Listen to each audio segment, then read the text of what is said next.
Goodwill calculate करने का second method आज हम पढ़ने जा रहे हैं। और बेटा जो गुडविल कैलकुलेट करने का सेकंड मेथड है वो है सुपर प्रॉफिट मेथड। क्या है बेटा? Super profit method. बहुत ही सिंपल मेथड है ये। सुपर प्रॉफिट मेथड करने के लिए हमें गुडविल कैसे निकलती है? गुडविल निकलती है super profit multiply by number of years of purchase. ठीक है, इस तरह से आपकी गुडविल आ जाती है। फिर बात आती है कि सर ये सुपर प्रॉफिट कैसे निकलता है? तो बेटा सुपर प्रॉफिट निकालने के लिए आप क्या करते हैं?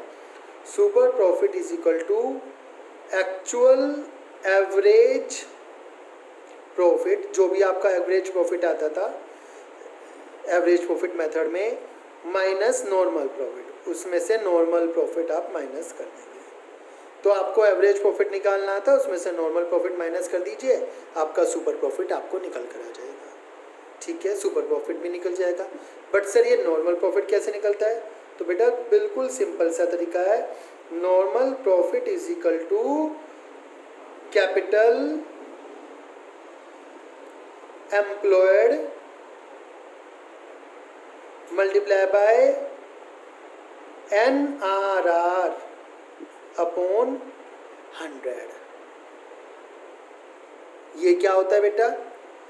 कैपिटल एम्प्लॉयड होता है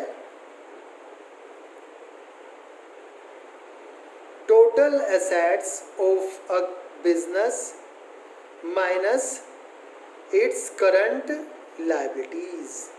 यदि हम बिजनेस की टोटल एसेट्स में से करंट लायबिलिटीज माइनस कर दे तो उसे कहते हैं कैपिटल एम्प्लॉयड। कैपिटल एम्प्लॉयड का मतलब होता है अमाउंट इन्वेस्टेड इन बिजनेस। अब आप सर क्वेश्चन करेंगे कि अमाउंट इन्वेस्टेड इन बिजनेस को तो कैपिटल कहते हैं बेटा, बट कैपिटल एम्प्लॉयड जो शब्द आया है यहाँ पर, एम्प्लॉयड जो जुड़ गया है, एम्प्लॉयड शब्द जुड़ते ही यहाँ पर एक बात ध्यान रखिए कि आपने कैपिटल तो लगाई है, साथ में मार्केट से लोन भी लिए हैं, लॉन्ग टर्म वाले, उधार भी लिया है लॉन्ग टर्म का, तो वो भी तो पैसा बिजनेस में लगाया है। ठीक है, क्योंकि वो भी तो कमाने के लिए लगाया हुआ है कहीं ना कहीं, तो इसलिए कैपिटल एम्प्लॉयड में क्या आता है? लॉन्ग टर्म लोन्स भी, लायबिलिटीज भी इंक्लूड की जाती हैं। ठीक है, तो कैपिटल एम्प्लॉयड कैसे आएगी? Total assets minus current liabilities. दूसरी बात आती है सर ये NRR क्या होता है?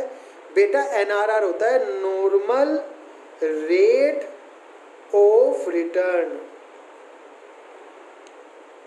नॉर्मल रेट ऑफ रिटर्न क्या होता है कि मार्केट में जो लोग हैं दूसरे, बिजनेस हैं जो दूसरे, वो कितना अर्न कर रहे हैं, उनकी अर्न परसेंटेज क्या है, वो कितनी कैपिटल लगा के कितना कमा रहे हैं,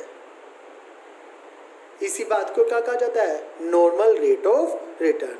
तो यदि हम बात करें यहाँ पर गुडविल निकालना सुपर प्रॉफिट मेथड से, तो सिंपल सी बात है, उसमें गुडविल निकालने के लिए सुपर प्रॉफिट मेथड से सबसे पहले आप कैलकुलेट करेंगे एवरेज प्रॉफिट, या आप यहाँ पर कह सकते हैं एक्चुअल एवरेज प्रॉफिट। दूसरे नंबर पे आप निकालेंगे नॉर्मल प्रॉफिट। नॉर्मल प्रॉफिट का आपका तरीका बता ही दिया, capital employed multiply by normal rate of return upon 100। CE मतलब कि कैपिटल एम्प्लॉयड। यदि क्वेश्चन में कैपिटल एम्प्लॉयड नहीं दी तो आप निकाल लेंगे total assets minus current liabilities. NRR हमेशा क्वेश्चन में दिया होगा। ठीक है, फिर आप निकालेंगे तीसरे नंबर पे सुपर प्रॉफिट। सुपर प्रॉफिट निकालना बड़ा ही आसान है। आपको क्या करना है? एक्चुअल एवरेज प्रॉफिट में से माइनस कर देना है नॉर्मल प्रॉफिट को। ठीक है, और चौथे नंबर पे आपकी गुडविल कैलकुलेट हो जाएगी। गुडविल कैलकुलेट करने का सिंपल सा तरीका है, super profit multiply by number of years purchase. इस तरह से आप क्या कर लेंगे, सुपर प्रॉफिट मेथड से गुडविल को कैलकुलेट कर लेंगे।